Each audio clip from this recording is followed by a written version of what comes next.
What's up, guys, and welcome back to Funcast, episode 19. Our friend Drew from Uncle Fungus is back again for the part two, bud. Thanks for coming on, man. Hey, thanks Again. for having me. What's going on? What's going on since the last time we spoke? Oh man, we've got so much going on. It's springtime here in Pennsylvania, so I got all kinds of shit going on between the garden, warm weather. I just got freaking spanked by the sun yesterday.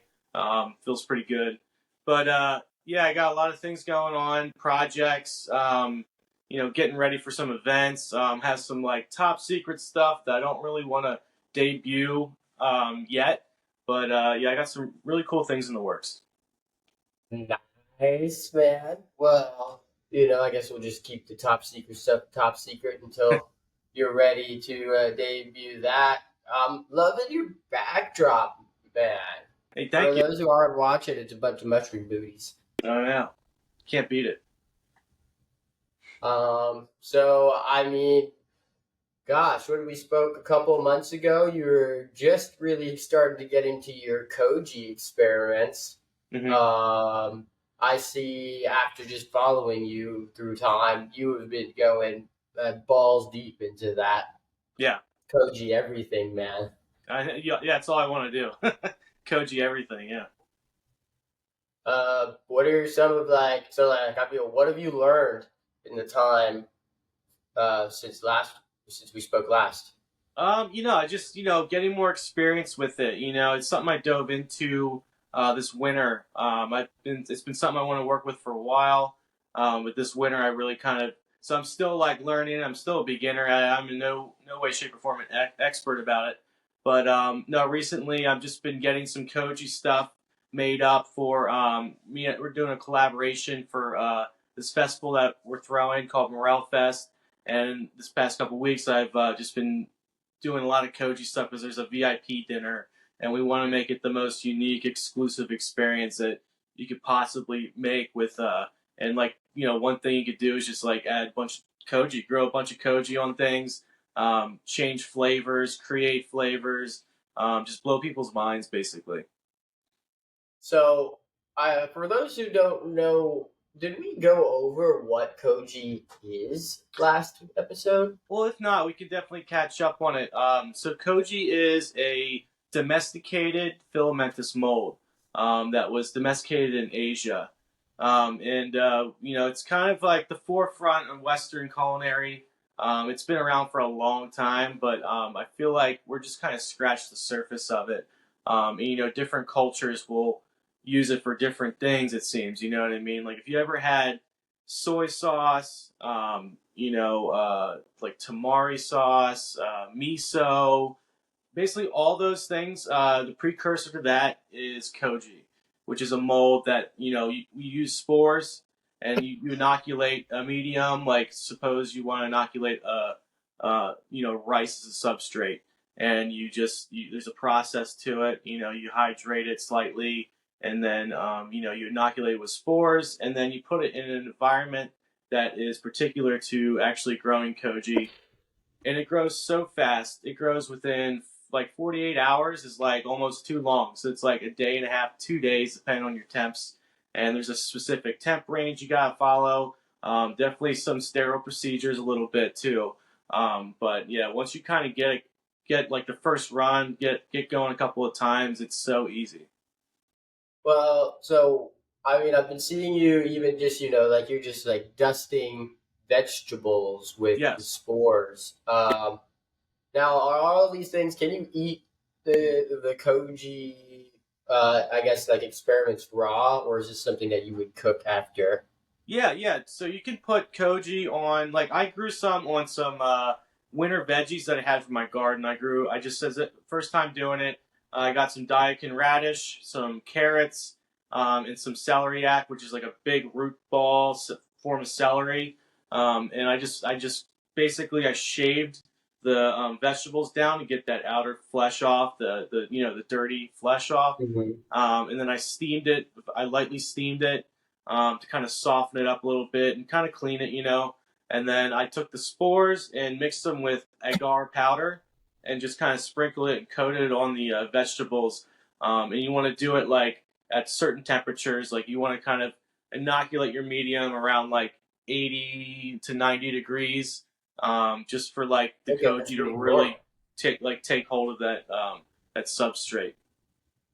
So like that 89 degrees, I feel like those spores are gonna just start blooming. Pretty much Yeah, anything else that wants to grow as well. yeah. I mean, it's like 12 hours later, you can see germination. It's pretty amazing. And then just the smell of koji, once it really starts to colonize that substrate, it penetrates the substrate as well. And you know how mushrooms consume things, how mycelium consumes Yeah. stuff. It produces like enzymes through its, its like the mycelial fibers. It produces these enzymes which break down a lot of complex materials into like amino acids and all these amazing things that would be considered, like if you were to eat it, it'd be considered umami is a way to describe it. There's 5 flavors, and umami is one of them. It's like the savory, meaty, fulfilling sort of flavor. Um, it's pretty cool, man. I mean, what have been some of your like favorite, uh, I guess, experiments, so to speak, as far as the flavor profiles go? Well, the growing it on the raw vegetables is pretty fun. There's definitely room for improvement on my end. That was really different. That was really cool. I have soy sauce going right now. With soybeans, that's going to take about a year at least. I have some butternut squash miso, which is basically like butternut squash that I grew, like the small, nice, sweet butternuts, and then you Mm-hmm. mix that with koji and salt, and you just ferment that, and for like 3 to 6 to even 12 months, sometimes you can get it going for like almost 2 to 3 years, and just really create something that's just so unique.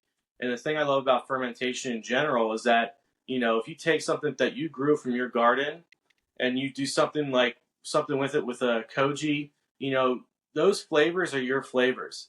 That's like basically your biology, your local environment. Everything was done from your hands, so you can't replicate those flavors. It's actually probably the most unique way to make food. I guess that's something I never really thought about. That's pretty cool, man. You genuinely are just making your own flavors. Like, I guess like that's really taking it to like a whole new level as well as I guess right preservation of your flavors, right? Yes. Um, using this, I could call it a tool. Using this tool to preserve the greens and the vegetables that may have possibly spoiled. Um, Now you can use them. I guess would you say this could makes it like I guess last longer, Well, preserves yeah, it? well, yeah, that's exactly what koji was typically used for. Because koji, from what we understand, the first like noted scientific studies or scientific discoveries of koji is like probably around 7,000 years ago. Apparently, there's an alcoholic beverage that was discovered, but in the past like 3,000 years or something like that, it's been really domesticated by Asian culture, and it's just amazing because back then we didn't have refrigerators, we didn't have things like that, so we had to ferment things. Even 100 years ago in this country in North America, we didn't have things that like food storage was based on fermentation.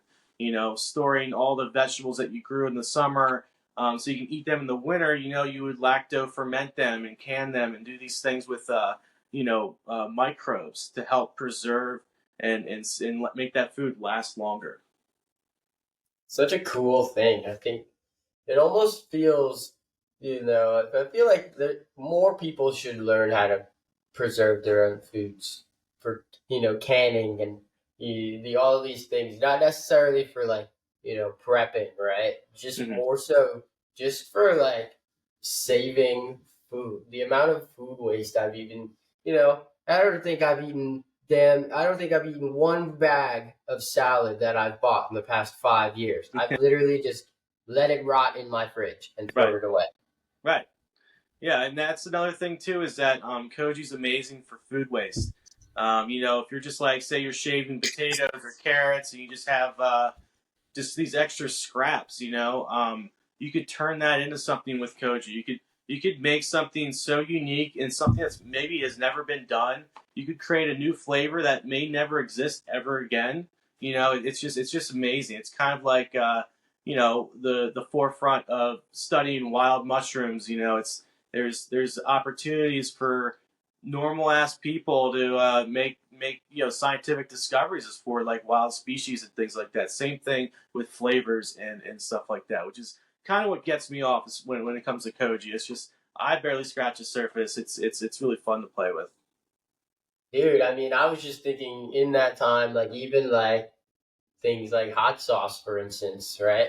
Like you could create a completely different flavor profile with the exact same ingredients that you would use to make a hot sauce that doesn't have, that hasn't been Kojified.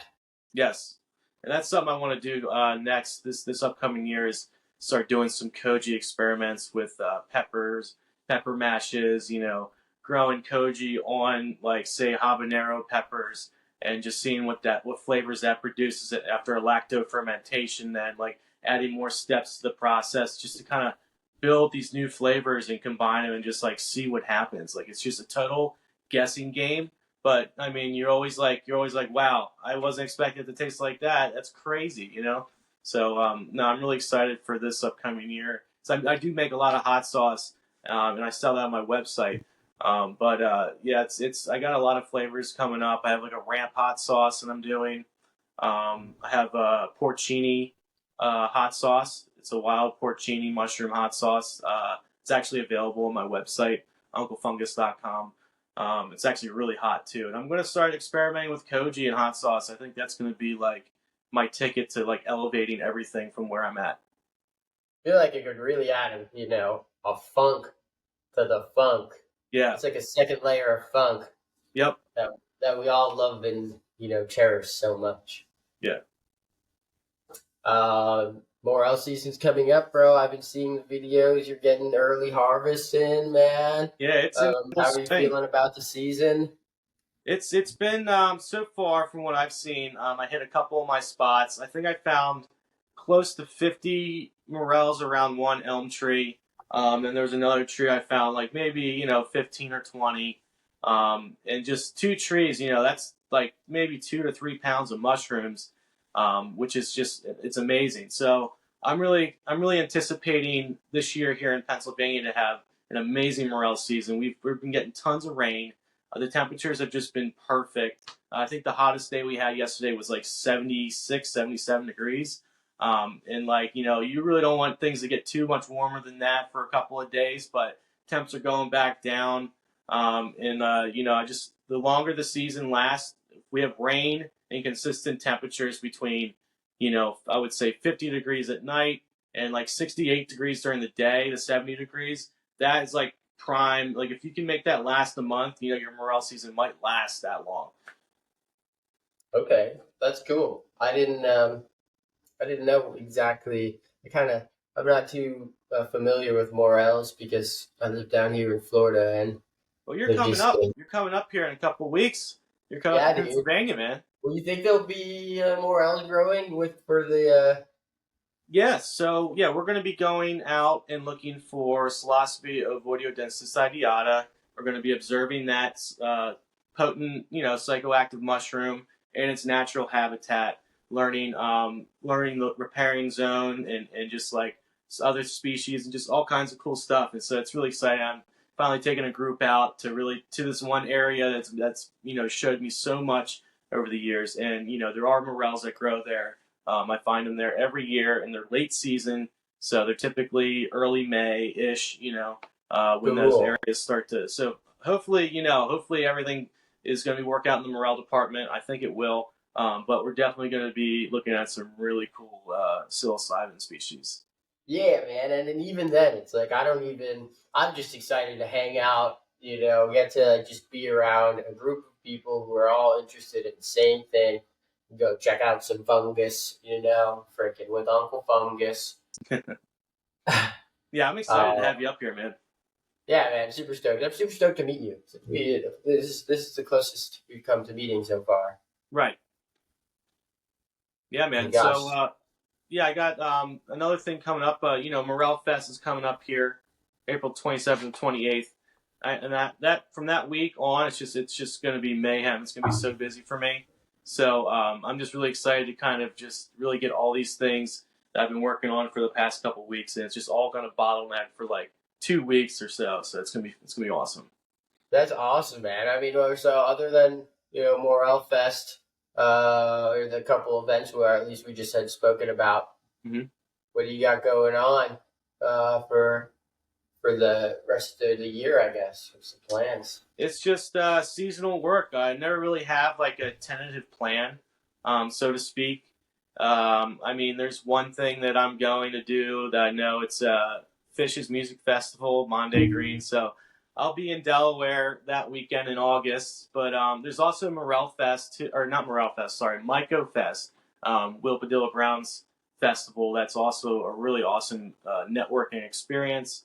A lot of cool people. I've met a lot of people from the community at that festival. And I typically go to that one every year. And what's nice is that the location is only 45 minutes from my family cabin. So I get to sleep in a bed at night, and I'll drive over there during the day, hang out with all the mycophiles, and then go home and sleep in my bed again. You know what I mean? So it just Oh works yeah, out. dude, So I'll that's definitely be there. that's awesome. I think Philly Golden Teacher was talking. I'm pretty sure about Myco Fest. Yeah, you should check it Um, out, man. I'm down. I want to get I want to get around the United States this I guess year. Mm-hmm. I haven't drank in 3 months. A little over. Congratulations. I've been saving a crazy amount of money. That's awesome. So Cali sober so far for 2024, Right on. Right on. and just honestly seeing this savings, I'm like, all right, I can. It really is. It's kind of crazy. So you could go a wild night out is like the price of a trip somewhere for like Yeah, a short a weekend. couple $100 easy. Yeah, exactly. Yeah. Yeah. Uh, I mean that's how I feel. I know how it feels when I quit smoking cigarettes about 6, 7 years ago. Now I was like a pack a day smoker, heavy smoker. Yeah, and then I quit that, and like the money. I mean, at the time, a pack of cigarettes used to be like, I don't know, like you could give the cashier $5 and you get change back for a pack of cigarettes, and then all of a sudden they started taxing them like crazy. I'm like, I literally cannot afford this addiction. Not only that, but I didn't want to smoke anymore. It was a handicap for me. And crazy story with that is that I used cubensis, psilocybin mushrooms, to stop smoking cold turkey one night. I actually, took a moderate dose. I was already trying to quit. I was like, man, like almost 2 weeks smoke free, and it was like just cravings, and it was tough. yeah. And then, I went to go see the band Twiddle locally, and with some friends, and we're hanging out. I'm Gosh, that's cool. tripping. Twiddle's so It was like good. set break, so I'm tripping. Everyone's like smoking cigarettes, it's like a fucking chimney fire. And Yeah.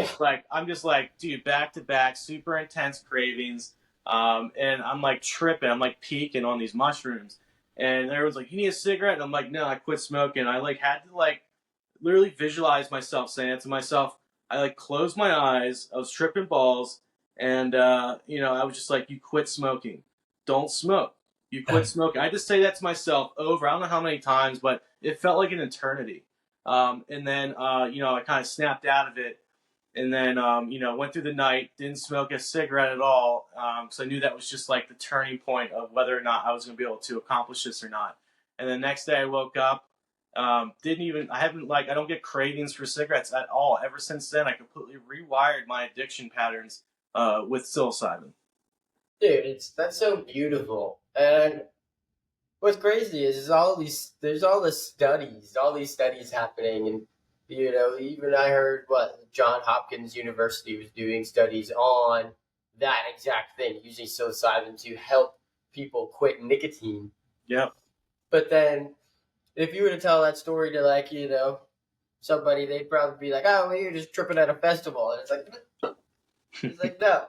There's such a Yeah. deeper meaning behind I that. mean, it's the best of both worlds. It's like a party, and it's also the Right? most powerful medicine that you could possibly put in your body that doesn't have, irreversible side effects that may, make you addicted to it or any of that shit. And we all know that. We've all read the studies on it. It's just I've known this for years since I was in high school, man. When I started messing around with psychedelics, first time I Yeah. took acid, I think I was like 14 or 15 years old. Took a hit of acid by myself in my bedroom at like 12 o'clock in the morning. And that was cool, man. I just like sat there and drew a picture and tripped out by myself. And then, that started my whole psychonaut, exploring my consciousness sort of thing. And, now I like to smoke DMT. Yeah, graduated. Yeah, yeah. Yeah, I mean, that's like a whole, like, DMT, I guess basically is ayahuasca, right? Isn't ayahuasca just an 8-hour DMT trip? Yeah, see, I've never had ayahuasca, unfortunately. I mean, I will eventually. I'm just not like I don't seek it out, honestly. Usually that stuff Yeah, just comes. I honestly don't even know how I could, you know what I mean? I feel You ever like that's smoked like, DMT? no. Yeah, that's the stuff right there. That's good stuff. Especially if you're a parent, you got like a bunch of kids. 10 minutes in and out. You're right back to like doing the You dishes. know? It's like, all right, Laundry. we're here. Yeah, yeah. No, that's good stuff. No, yeah, I get you.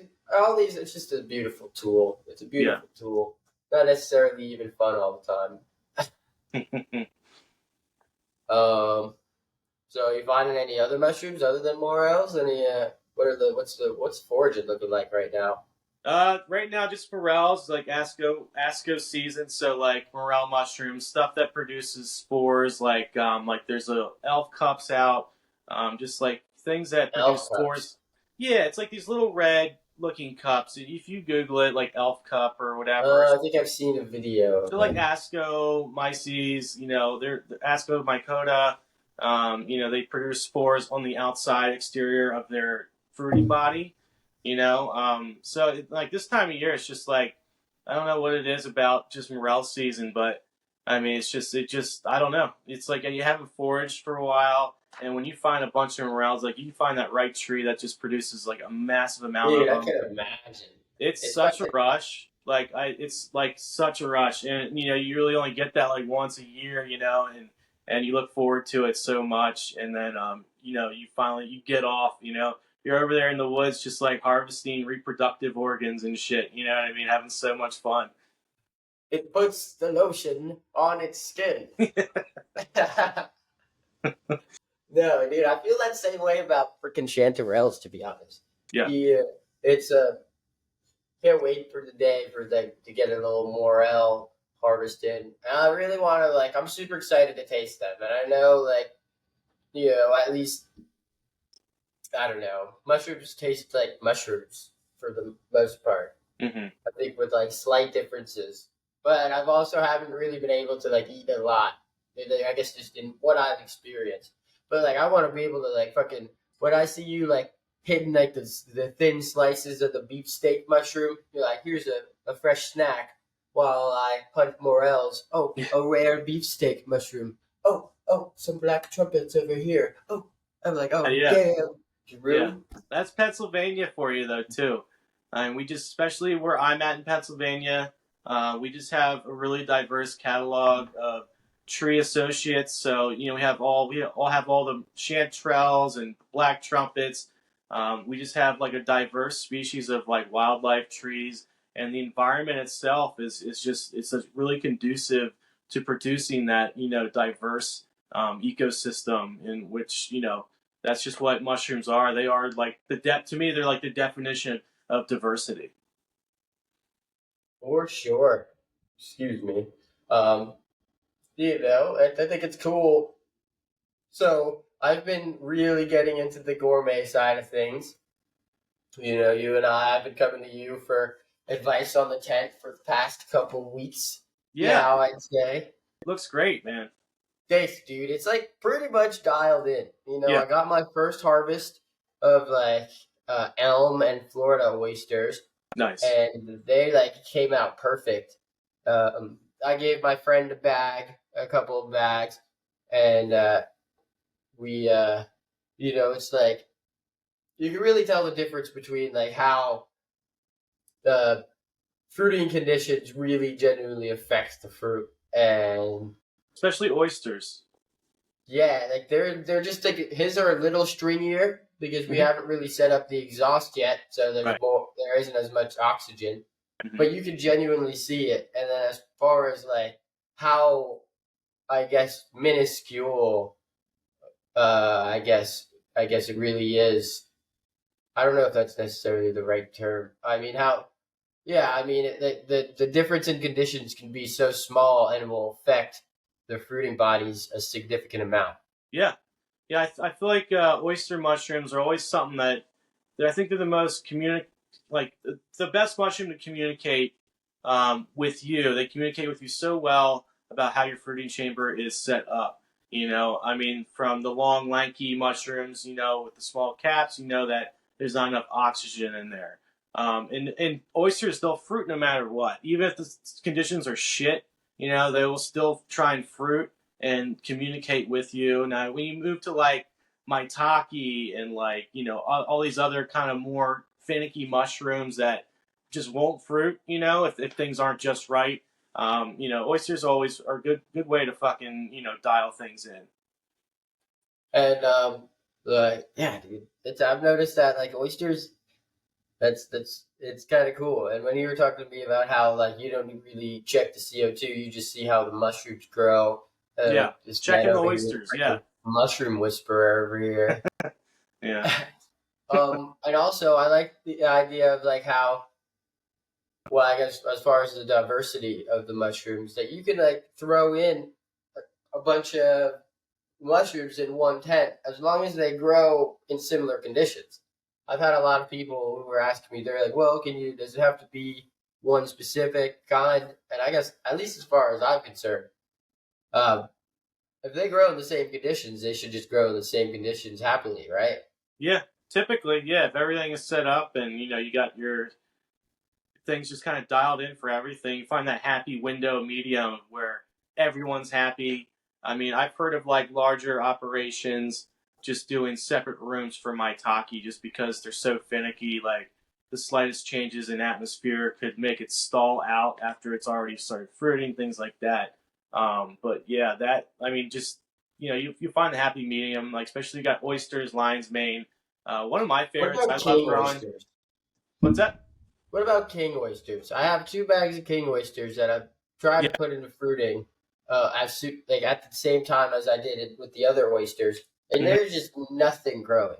So they're another finicky one, and mainly it's temperatures.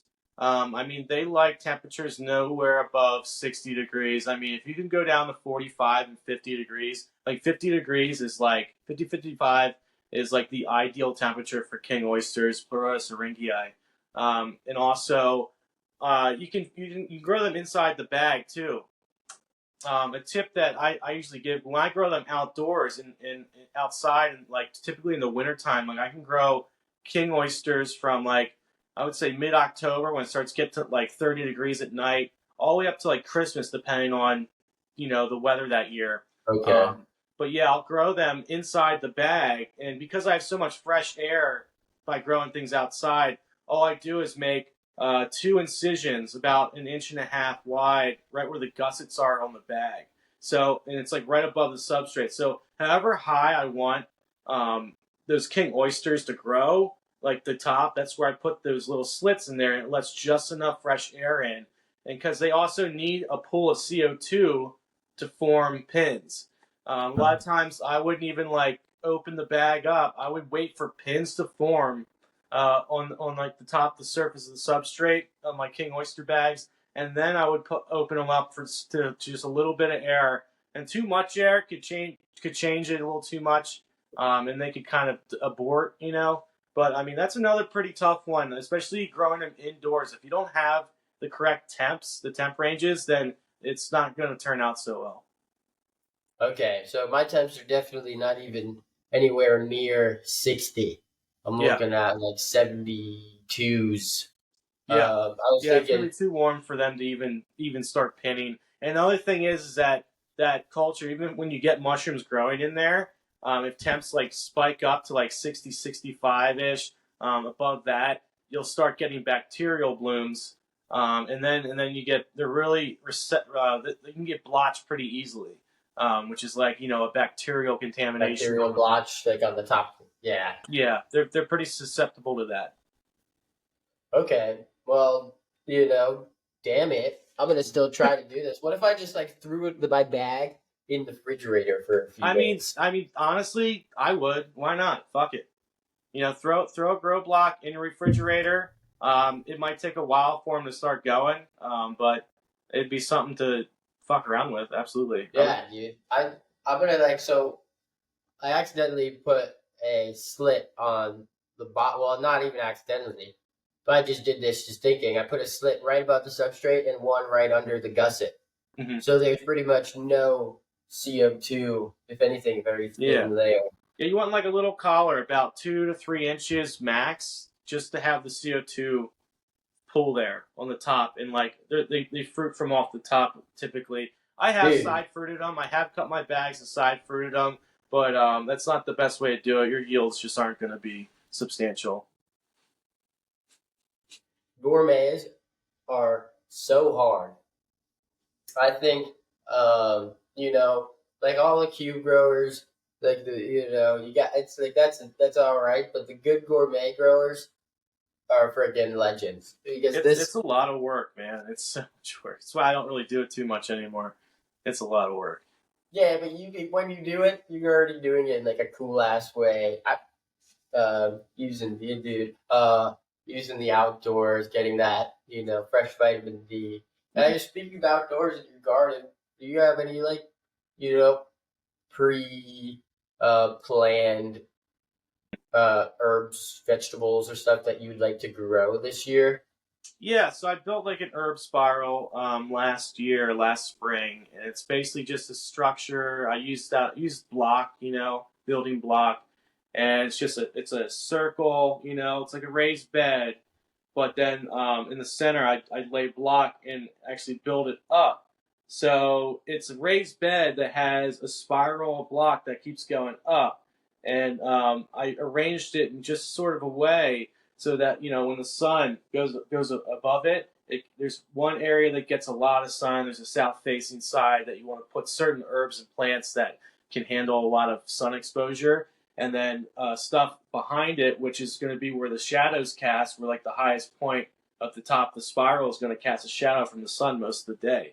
So last year I planted a bunch of ramps, Allium trichocum, in my garden bed, in my bed, and like I totally forgot about it. And then this year, like actually just the other day, I was looking at it, I'm like, what the hell are those? Is that garlic grass?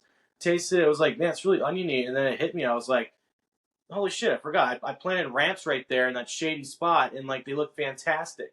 Because I've tried to transplant ramps in my garden, and the sun just like it burns them up and it kills them. You know what I mean? So they need Yeah, that they're used to that the shade. overstory of like trees and stuff, that shade. That's what their natural environment. That's how they thrive. So I'm pretty stoked on that, man. I think I'm gonna transplant some more stuff into it. I got, like I said, I got a bunch of herbs in there, and then I got garlic going. That's looking pretty good this year. I got garlic in the ground back in November, before winter. And then I just re-amended everything in my plot with mushroom compost I got from Kennett Square, which is like Yeah, the big boys, the big mushroom farms and stuff down there. Yeah, and they give that substrate away for dirt cheap. I mean, you're pretty much just paying for the dump truck to deliver it and fuel. You know what I mean? that's cool. They have so much substrate just available. So it's a good to take advantage of it. I'm within 40 minutes away, 30, 40 minutes away from that area, so it's easy to Just swing like it. spent blocks and stuff like that. It's like mostly agaricus, so it's mostly like white button and portobello, because that's they usually grow that Boo. stuff with you know uh, Just kidding. manure and stuff. So I mean, like wood like sawdust compost is great too. But I Yeah, want that high nitrogen. They use a lot of calcium too. mushrooms like a lot of calcium. Using gypsum, things like that. Do you ever get like just random agaricus growing?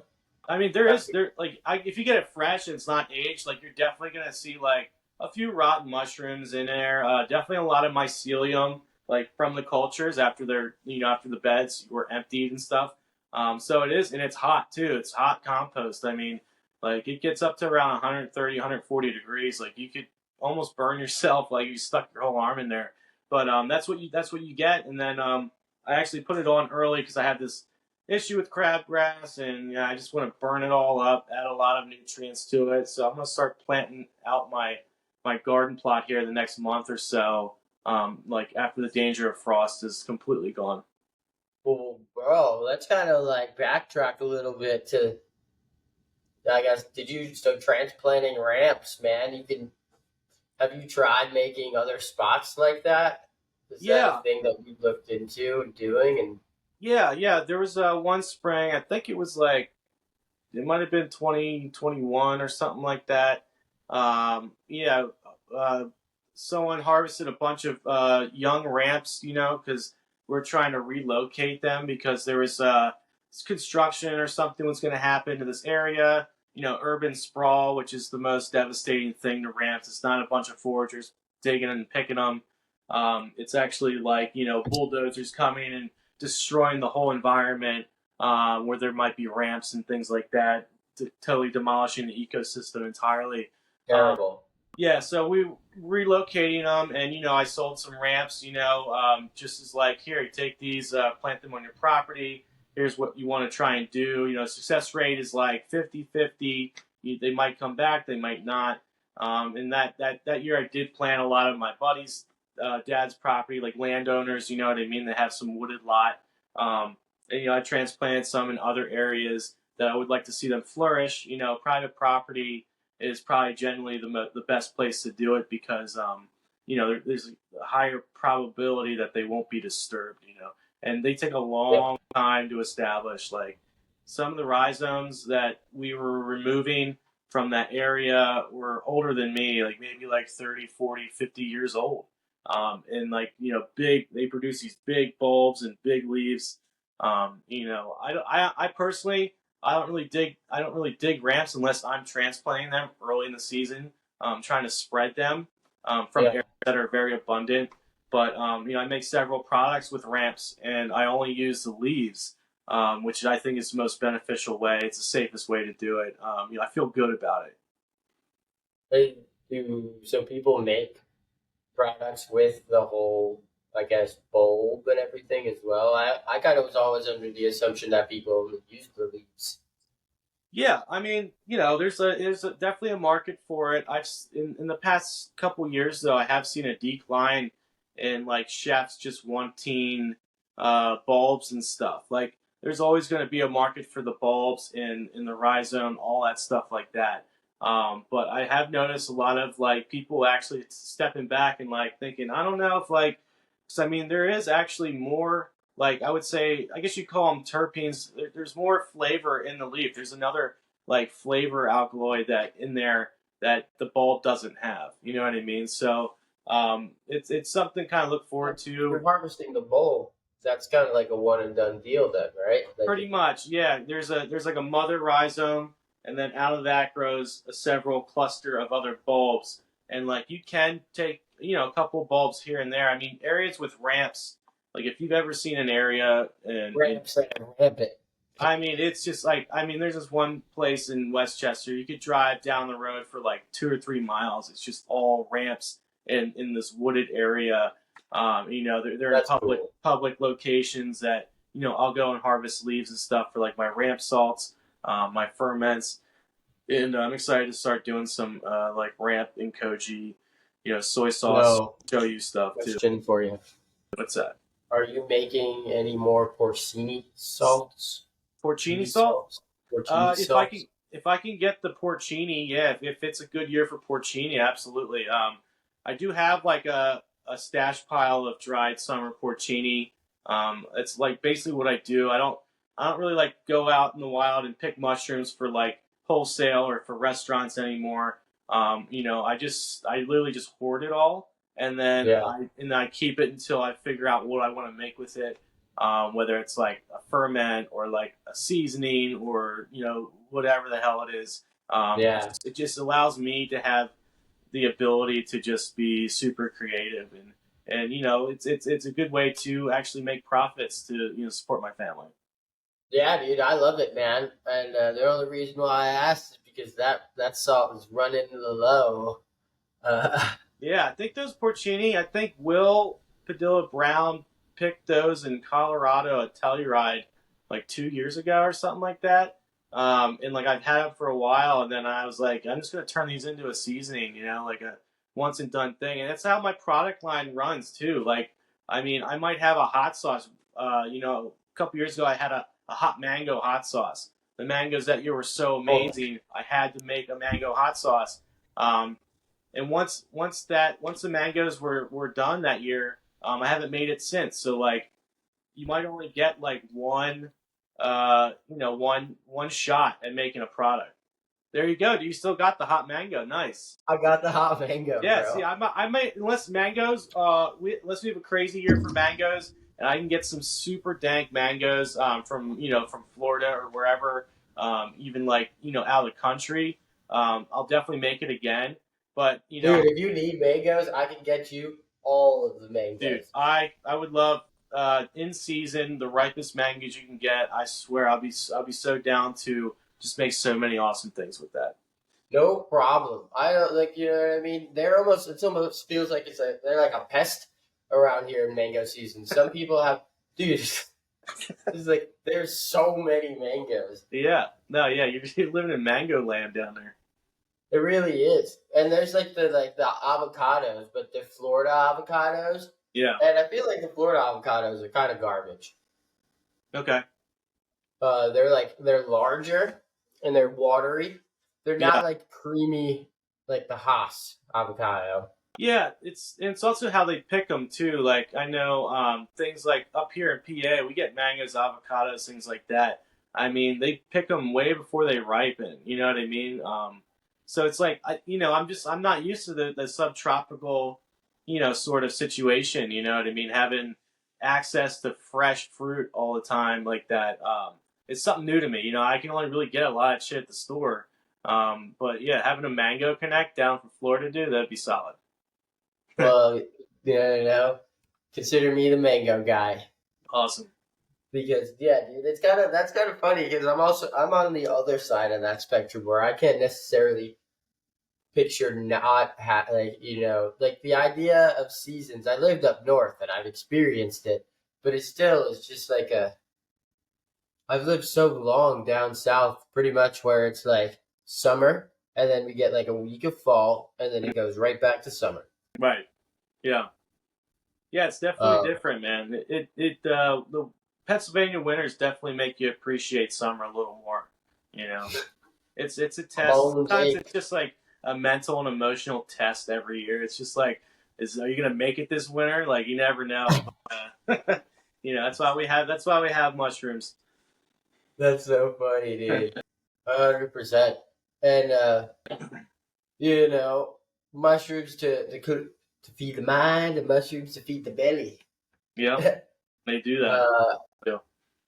dude, I just kind of like sauteed the oyster mushrooms a couple nights ago. I Mhm. feel like I haven't really done too much with outside of just like with mushrooms outside of just sauteing. Yeah.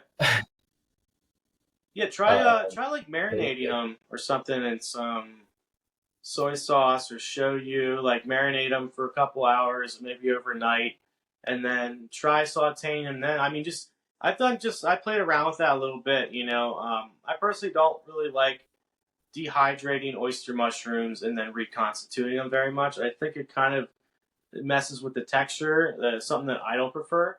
But yeah, yeah, marinating mushrooms, they're like a sponge. They can absorb whatever you put them in.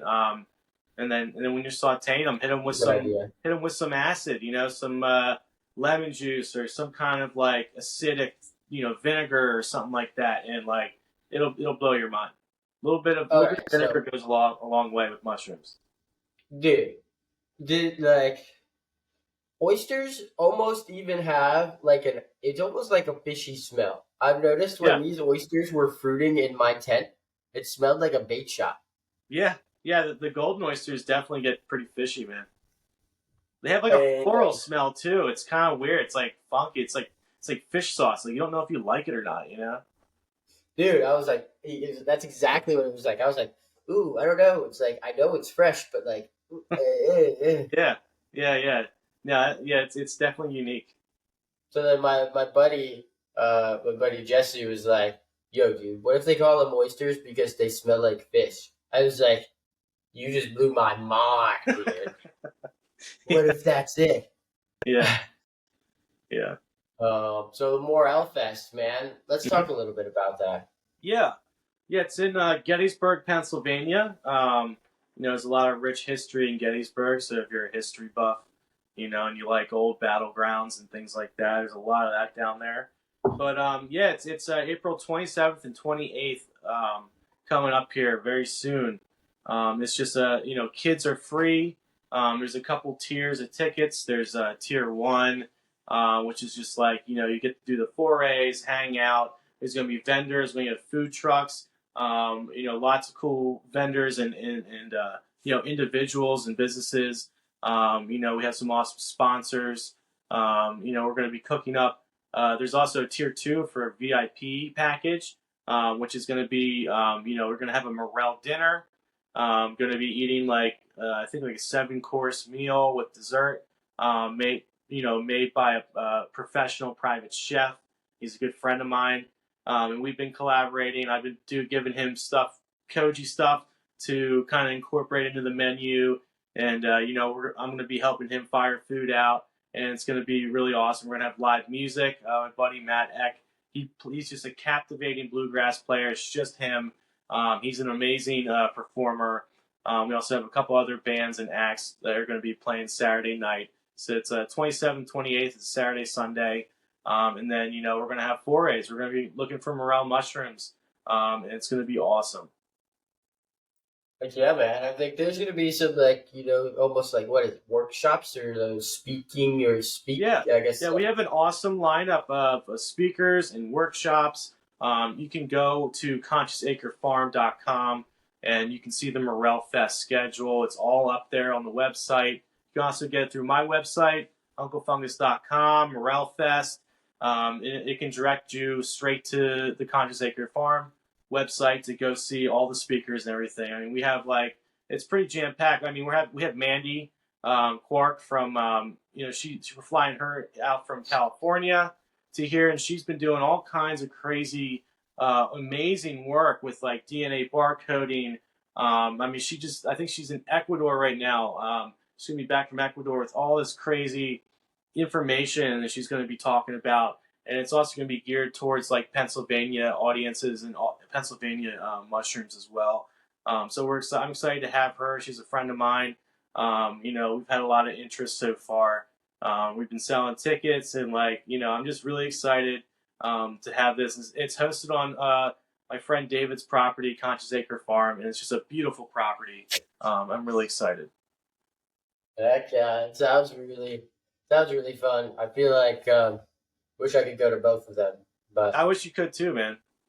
you know, I think I Well, can hey, I only. tell you what though, if you, I mean, yeah, it's totally up to you. I might be able to put you on the guest list. I don't know. Gosh, well, I may be able to like just take a quick drive up or something. Yeah, real quick, 18-hour drive up. Sounds great. I mean, I wouldn't really be upset about it. It's like realistically, what is 18 hours in the general scheme of things? Yeah, it's like a week. A couple days of driving by yourself, I guess. Yeah. Unless you go balls to the wall, 18 hours straight, like you're just pissing in water bottles and shit. Usually, last time I drove from New York to Florida, I was driving a 60-foot U-Haul, towing my car with all of my shit in the back of the truck, and I drove for 21 hours That's impressive. straight That's impressive. before, I was like, I took like an extended blink, and I was like, all right, I gotta pull over. Yeah, yeah, yeah. So like an 18-hour drive without towing anything, Dude, that's that's a cakewalk, baby. Yeah, it's like a 17-hour drive. I mean, I guess. I'm just kidding. Shoot, who Yeah, I don't knows? really know. I don't know where you're at in Florida anyway. Where are you at in Florida? Like Let's where? Google it. We're on a computer. We're in Vero Beach. Oh yeah, that's right. Okay. So I have some friends down in Key West. Some friends that live there. Some a friend in is that like not Saratoga. It starts with an S. I don't know. It's kind of Yeah, Sarasota. Sounds Sarasota. right. Yeah, that's it. Yep. Key West is cool, man. That place is freaking like it's like so far away from me. I feel it's like damn near what 5 hour drive or something like that. Yeah, dude. It's Florida's kind of a long state, man. It's like Tennessee, but like looks like a dick. Dude, yeah, it's like the dick of the United States, baby. Yep. Uh, so I googled it. Vero Beach to Pennsylvania, just in general, Mhm. is 17 hours. It's a 17-hour drive. Guess it would be a 17-hour drive, huh? Wow. Yeah, you were right on the. It was a 17 hour and 1 minute, so you were a minute off. Are you kidding me? Yeah, that's great. Yeah, man, freaking hey. That's cool. But so like with I wanted to like with the agar, do you feel like it made like an actual skin? When you put the agar and the koji on the vegetable, because I saw that he had it posted on his story, and that was something that I was really interested in. And I feel like now that we're here, something Yeah. that So yeah, I can explain that a little bit. There's a guy named Wade. He's Fox Among Bears on Instagram, and he's just a Koji fanatic, and he is so good at like I just if I got a question, I ask him, and he gives me all. He has all the experience. And like you can Kojify vegetables, like I said, the method with sporulating them and then letting it grow on there.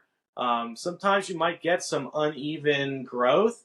So he recommended that you take the spores when you go to inoculate your vegetables that are like lightly steamed. You want to mix it with some agar powder and like the moisture from that, because it's like when the mold grows on that vegetable, it's going to create a lot of like enzymatic like slime and goo, and it's like a liquid. That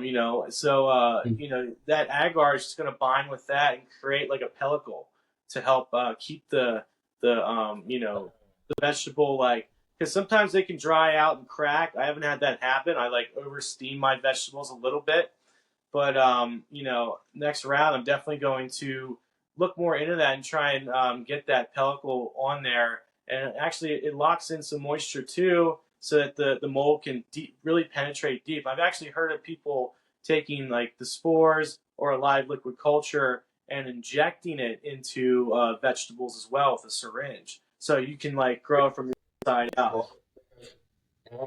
I mean, there's just so much you could do. It's just amazing. It's it's a freaking can of worms.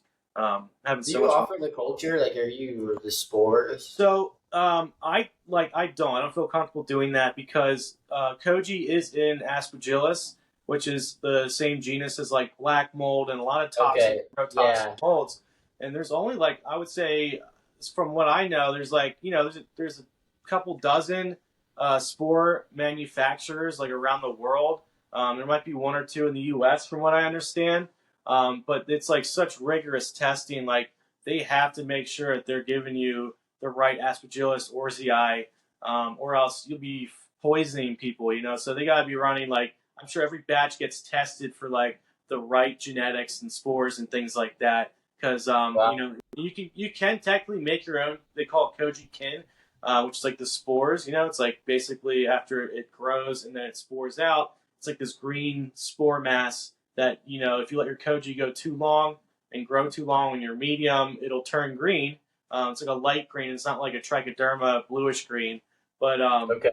yeah. So you can technically harvest spores from that, but you also run the risk of maybe there might be some contamination too, and you don't want to like grow out that little bit of maybe toxic mold contamination on your next batch. So You know what I mean? And it's like they can kind of Yeah. mutate too. They can kind of adapt and mutate to that. So it's just safer to find a reliable sport or source for spores when it comes to getting Koji spores and stuff. Koji kin. That's cool. Is there any any place that you'd recommend sourcing Koji spores? I mean, there's a couple. I honestly haven't had to purchase spores from a vendor yet. A friend of mine gave me like a whole little, you know, present of like different Yeah. types of Koji spores, and I'm still Oh, working that's through great. that. Yeah, so yeah, I was really stoked. She gave it to me like a couple years ago, and I was just like, I barely even knew what Koji was, and then they're just like, I feel like you would like it, and then fast forward today, I just like, I'm almost obsessed with it. Are you so? There's different spores, and those different spores create different flavor profiles. Yeah, yeah, there are different spores, different, like I would say, species of the Aspergillus in that little section, of what would be considered Koji, like Yeah. domesticated, safe to eat mold. But yeah, there are some different ones. They're mainly Aspergillus orzii, which is your main one that you use to make a lot of your Koji stuff. But there's a couple other species. There's a couple other molds that I really haven't dived into as far as doing like Koji work with. There's a couple other domesticated molds that are safe to consume. So I'm still looking into getting into those too. Okay, that's cool. Yeah, I mean, all right. So everybody, just for like disclaimer, don't go and like freaking grow black mold on your steaks. All right. Yeah, you don't want to do that. Don't do that. Be safe. Don't fuck around. Mold is scary.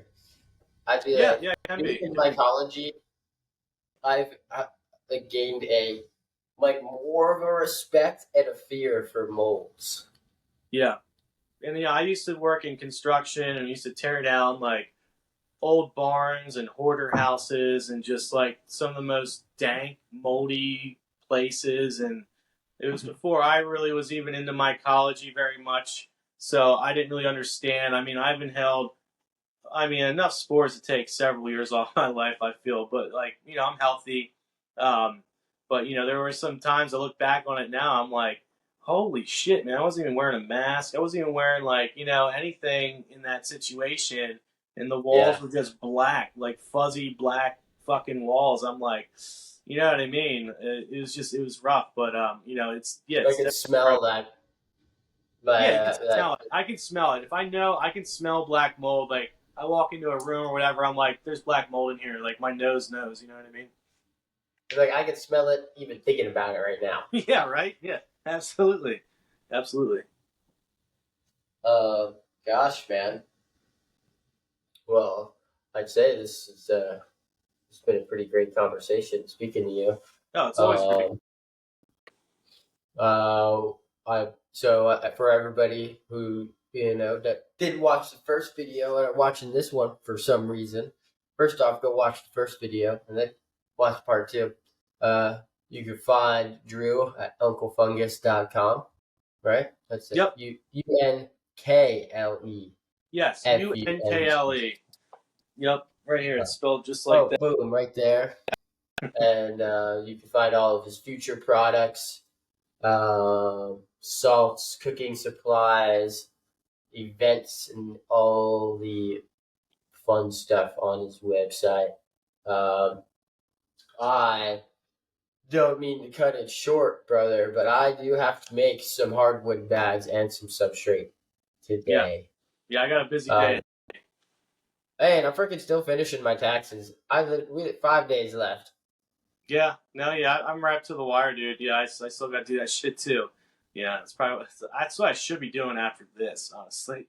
Yeah, I know. Well, me too, as well. But Gosh, I'm it's gonna wait till the last day and then ask for an extension. That's usually what I fucking do.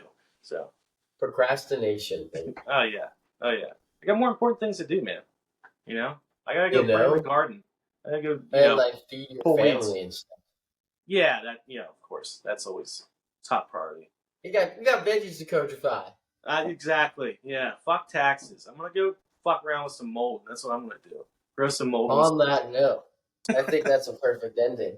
Yeah. Thanks so much for coming on again, bro. It was good.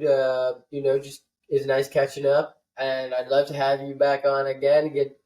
Maybe we can see some Koji experiments next episode. Well, yeah, man. When you're up here in PA, dude, we'll definitely have to do something. Yep. We could do an in-person podcast. Maybe we First in could. person. Maybe we could. I mean, I'm All down. right. I'm down. Hey. All right, guys. You heard it. We're most likely getting down with the in-person podcast, but we'll see. Super stoked to come up there. Thanks again for coming on, buddy, and you have a nice rest of your day. Thanks, man. Catch you later.